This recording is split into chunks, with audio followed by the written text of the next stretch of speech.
Challengers approaching!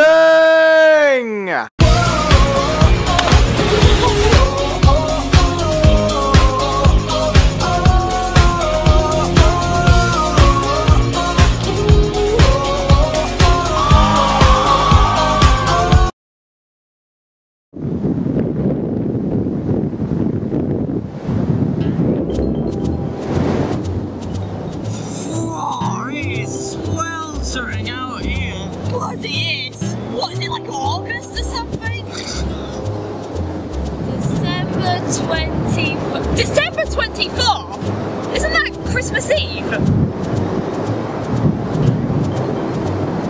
Oh my! Oh, I can definitely feel the chills coming on now! Hey, why don't we warm up with the new Challengers Approaching countdown? I think it's too late. I think I've got pneumonia. I'm going to die! Just kidding, I'm not really dead.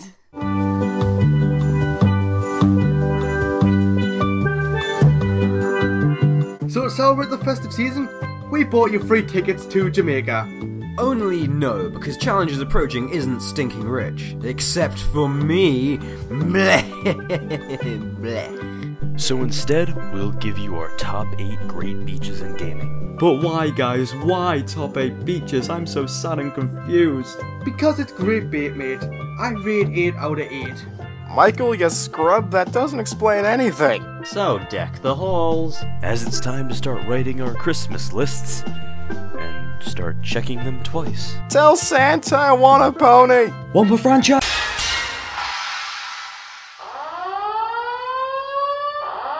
Hello everyone, I am a cow. Well, I'm actually a girl in front of a computer, but let's all use our imaginations and pretend I actually am a cow. The name's Rancudier, and even though I may not have many YouTube videos of my own, I have helped out on a bunch of other people's videos. In fact, this isn't even my first time in a chap's video. I won't say any more, but didn't that Princess Peach have such a lovely voice, and such a great artist too? Warning, this segment is not for the faint of heart. It's for the extremely faint of heart, as this segment is swarming with creatures known as hamsters. Hamtaro, Ham Heartbreak, a sickeningly cute Game Boy Advance adventure that consists of Hamtaro and Bijou wandering around, learning new words for their crazy made-up language, and solving hamsters' domestic problems. They do this while stopping a monstrous hamster named Spat who wants to destroy all love between hamsters. Because why not? His dialogue consists of mostly evil laughing and spitting. Lovely. One of the areas that Hamtaro and Bijou have to explore is a beach called Sandy Bay. And yes, I know, hamsters on the beach? Well, that's just asking for this. The concept of this level is pretty simple. You go around, you talk to all the NPCs and try to solve all their problems on the way. You also get to play pineapple soccer along with this riveting gameplay.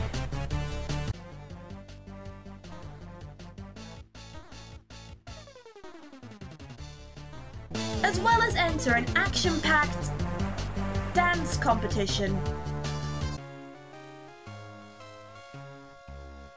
You just killed my favourite song of all time. As adorable as this game may seem, the characters involved in this sandy area are incredibly endearing, and the problems you have to solve aren't actually as easy as you might think. Like that one time when this female hamster gets pushed into the sea and none of the hamsters can swim. Seriously! I mean, look at this guy. He's a surfboarding hamster and he's never been in the ocean. And this guy, he's a swimming instructor and can't swim to save a girl's life. But what are we supposed to do here? Well, that's all well and dandy, Rancudier, but I just can't understand why you think a beach level in a Hamtaro game is considered one of the 8 greatest beaches of all time. I mean, really.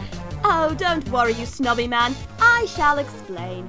You see, this is actually a Christmas countdown, and while Sandy Bay is indeed a sweltering beach, this is probably the only beach on this countdown that can actually capture the true magic of Christmas, with heartwarming moments such as this. Well, today's my wedding anniversary, but my hubby pulled a blanco, and when I mentioned it, he just got up and walked out. You see, Hamtaro Ham Heartbreak has that one magical ingredient that makes every Christmas memorable in our heads. Conflict! Every Christmas is always that one person that forgets to get you that beautiful diamond ring you've always wanted. And of course, most of the time, it's your husband! Christmas is also packed with children, being delightful screaming brats and annoying everyone around them. Oh, what a cutie! Look at her go! Oh, kids! I hate kids. And Sandy Bay is full of so many of these beautiful moments, and it just makes you want to shout, "Bah, Hamtaro!" So why? Why is it so low on this list? Well, let's face it, who the heck cares about Hamtaro? You know what there's a lot of at the beach? Water. You know where there's a lot of water? Under the ocean. But you're probably asking, how can it be a beach if it's already under the ocean? Well, you, my friends, have never been to Goo Lagoon. Based off of the beach of the same name from the SpongeBob TV show, Goo Lagoon really shows just how surprisingly good SpongeBob used to be. Like most of the other levels in the game, you're given a primary objective for the area. In this case, saving everyone's sunscreen from an evil robot. Along the way, though, you're also given several smaller jobs, such as navigating a dangerous sea cave, climbing to the top of a giant sandcastle, and saving a bunch of kids from their own recklessness. You can also play as Patrick in certain areas, allowing you to face Ye-Dragons and freeze over the entire ocean of the ocean. Point being, that there's a surprising amount of things to do here, even if you don't pursue the main quest. It's also a SpongeBob game, so you're bound to run into some of your favorite characters from the show, like Larry, Gary, and Discount Mr. Krabs. Reward. You're not Mr. Krabs. Furthermore, it was made back when the writers of SpongeBob actually cared. So there are a few bits of funny dialogue scattered in from time to time. At a castle, I'd name it Fort Pattytown III, and Fort Pattytown III would have a big bake sale every Monday. The gold... But back to the beachiness. As far as beach levels go, this one's got everything it needs. Lifeguards, sandcastles, fat people, an amusement park that would make even OSHA cry, and the most essential ingredient of all, extreme suntanning!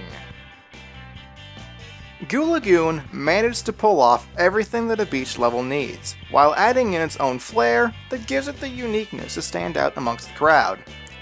The only downside? You can't swim. Because SpongeBob.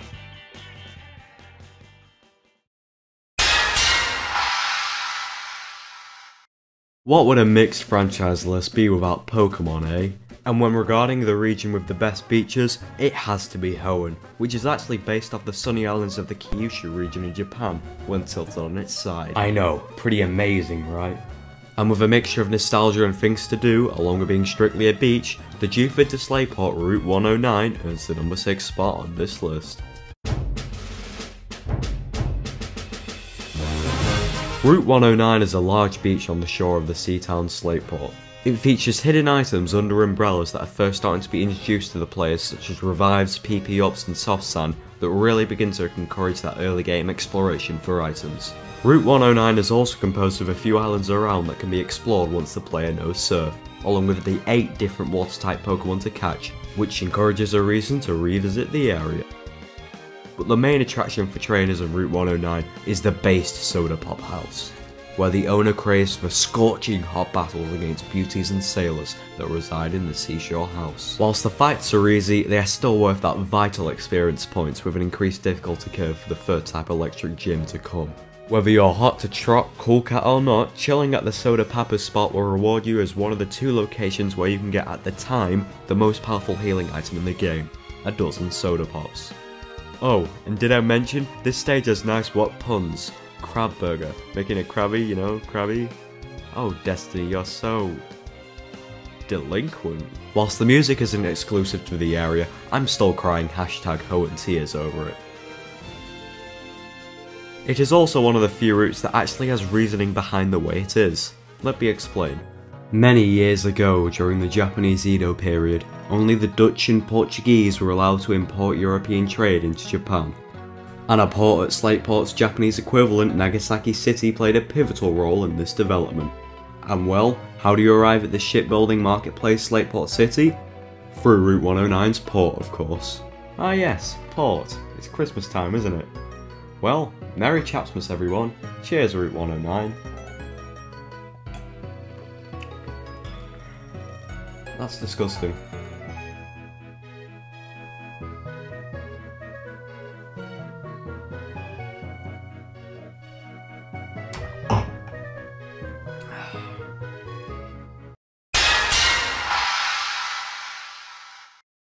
Donkey Kong Country returns, Beach. Following on from the breathtaking jungle level that I may or may not have talked about in another countdown, Beach had some big boots to fill, and honestly I think this might be even better than the first world. Rideable whales, destroyed pirate ships, and squid, bullets, Kaden. Despite the beautiful scenery and music, this is by far the level on this countdown that I'd least like to visit. Everything wants your head on its fucking wall. Overkill much? Hey guys. Stop it. This octopus can go screw itself too, don't you look at me like that. But my favourite level of the whole thing would have to be Tidal Terror. You have to hide behind rock structures and parts of ships as giant tidal waves bombard the seaside in a terrifying instant KO wave of destruction. Needless to say, it's a pretty novel idea and gets really intense in the final sections. The best part of this world, much like the whole game, is how animated Retro has made every part of it. There's stuff going on everywhere with so much attention to detail in every aspect. This ain't no stadium or level, it's a country! And it's returning! But seriously, I can't even put into words how much more enjoyable these levels are made from the things that are too small to mention. It's the big things that make up a solid level, but it's the little things that make a truly stunning experience. The boss of this world is, expectedly so, the crabs that, form an attack squad Koopa Bros style.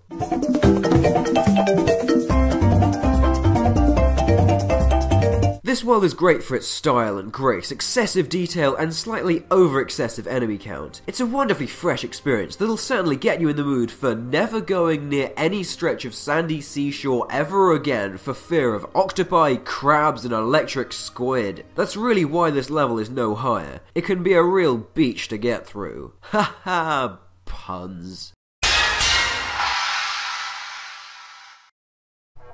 The shooter genre can be pretty bland, despite being one of my favourite genres. Most games have the problem, 50 Shades of Grey graphics, edgy music, great for thinking your old iTunes.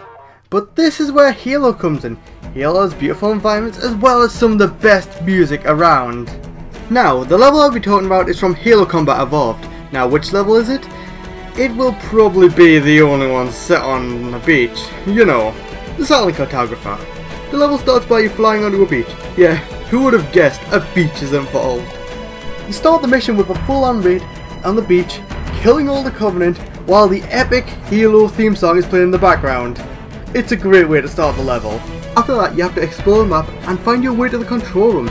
This means you have to explore the various beaches of the island with a warthog. Not that I'm complaining. This vehicle is needed though, considering the size of the map. Seriously, this island could be the home of Ridley. And the reason why I love this is related to the size. It's such an open map. I mean, most first-person shooters are corridor simulators. It's nice having a breath of fresh air. Overall, I love the detail put into this area. It all looks so beautiful and well crafted, even on the Xbox original. This is important considering how I feel about the first Halo.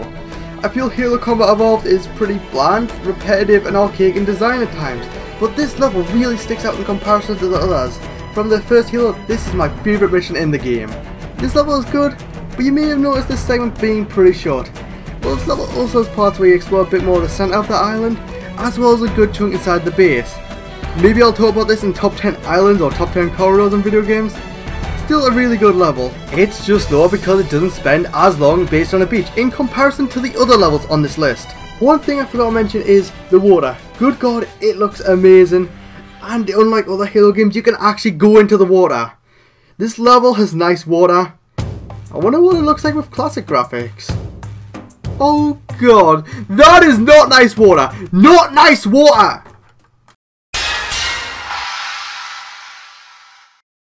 We're doing the top 8 great beaches in gaming, so how can we not talk about Super Mario Sunshine? The game is flooded with beach levels, including... Excuse me? A great big oaf of a level like you would never make the... Okay, we're not doing that again. Beach Ball Galaxy is my favourite level in all of gaming after all.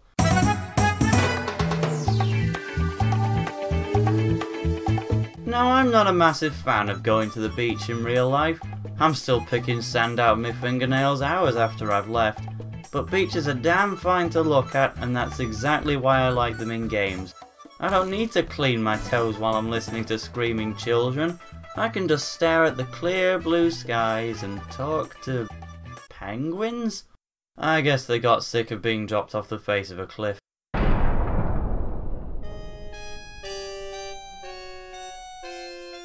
But they're so cute! I just want to take one home, call it Francis, and give it a tummy tickle. So why is it called Beach Bowl? Sorry, no 10-pin bowling here. It's literally a beach in a bowl, with a massive toilet seat on top. Oh, and if you're French, it's called the Salad Bowl Beach. But bowl me right over, is this place beautiful! I've spent a whole lot of time just paddling around the place, taking in the scenery while I rummaged for all the dialogue I could find. The galaxy isn't designed to be challenging, so you don't have to worry about enemies while you intrude a swimming lesson for school penguins and steal their qualifications out of their very flippers.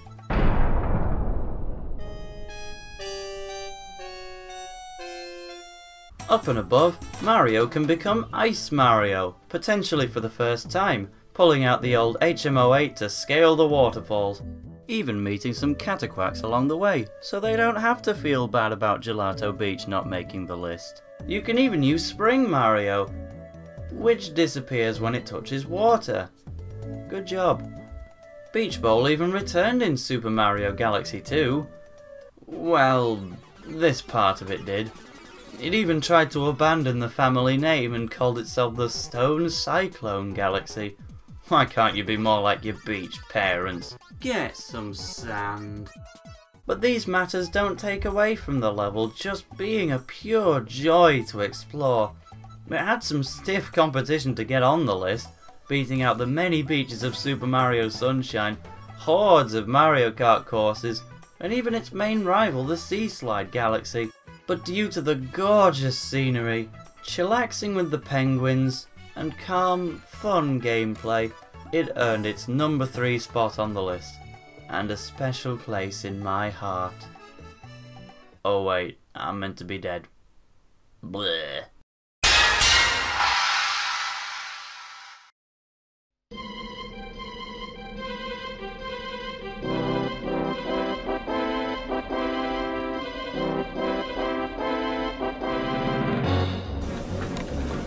The holiday season. A great time to stay indoors, drink warm beverages. Oh yeah, presents! Ooh, let's see what we got, what we got!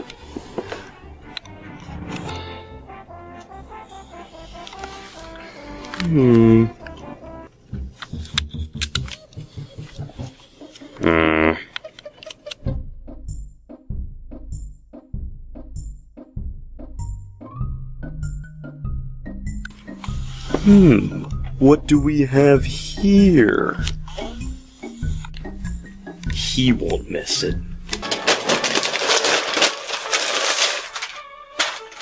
Oh yeah, it's great for indoor activities, like puzzles. Wow, 200 pieces. It's like the puzzle solved itself. Whoa. Huh. Thought I was gonna end up in some sort of beach, but just seems that I'm in a Hawaiian shirt. But you know, this whole situation reminds me a lot of one of my favorite games of all time. Banjo-Kazooie was released for the Nintendo 64 in 1998, and I think it is the epitome of 3D platformers.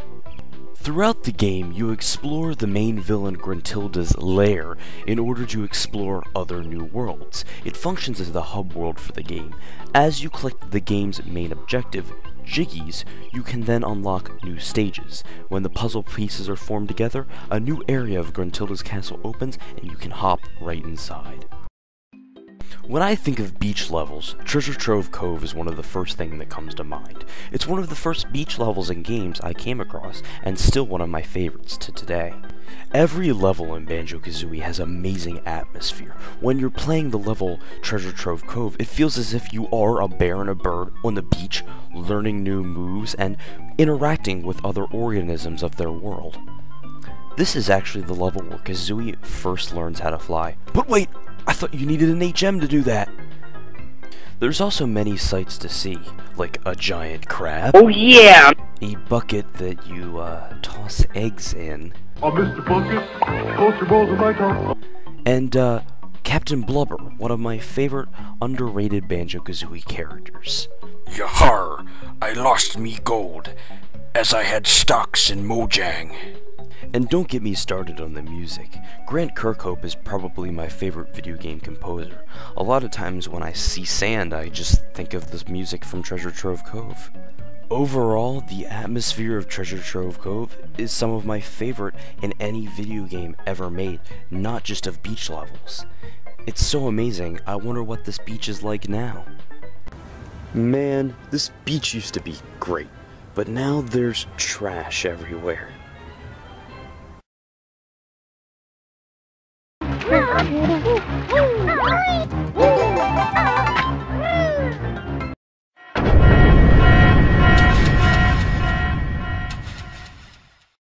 Ah, Sonic. He's at his ups, he's at his downs, he's at his ups and he's at his... Oh fuck, they've done it again. What is this? What is this? So let's talk about one of his biggest ups. The biggest blockbuster of 1998. Coming to a Dreamcast near, like, 5 people? From Sonic Adventure, The Emerald Coast.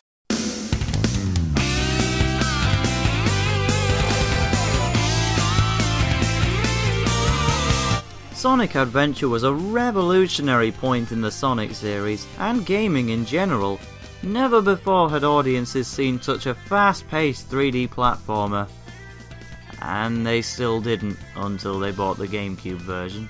In an era where so many franchises were taking the often shaky transition to 3D, Sonic was there to show everyone how it was done, albeit a good while after most had made their attempts. Oddly, being Sonic's first attempt, Adventure was possibly the best title in the series for translating the level design of the 2D games to 3D, without relying too heavily on gotta-go-fast rail sections. The game, of course, kicks right into the action with none other than Tails crashing his plane into a beach. So Sonic throws himself into Emerald Coast minutes after starting the game, and for a first level, it left a fantastic impression. The stage even manages to convey a journey on it, and it feels like an adventure.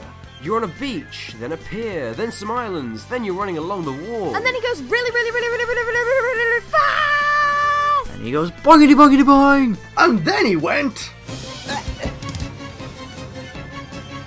But he still has a whale of a time. Or an orca of a time. But it ain't just Sonic that gets some good old fun in the sun. As if he wasn't red enough, Gamma gets a good tan out of the coast as well. His level is pretty fun. It's got a great feeling of destruction, nice controls, and oh, it's done. That was pretty easy. Gamma OP. Activision, please nerf. And then there's Big Stage. Go away, Big. No one likes you, you scrub. I guess I'll just get on the train to nowhere. Big Thump!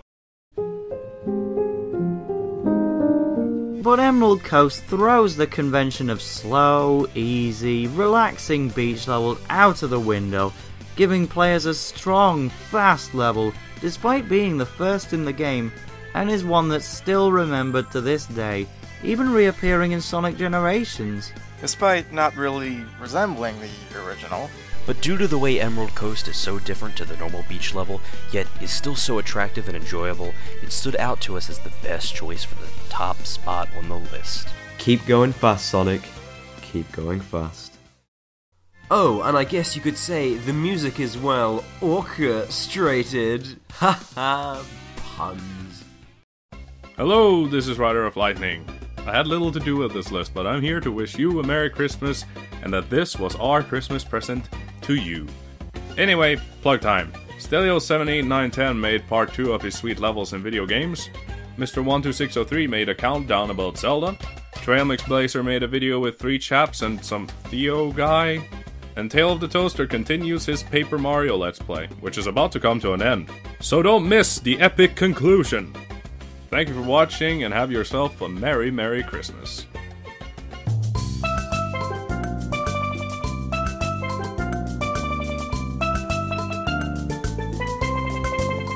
This countdown had nice water.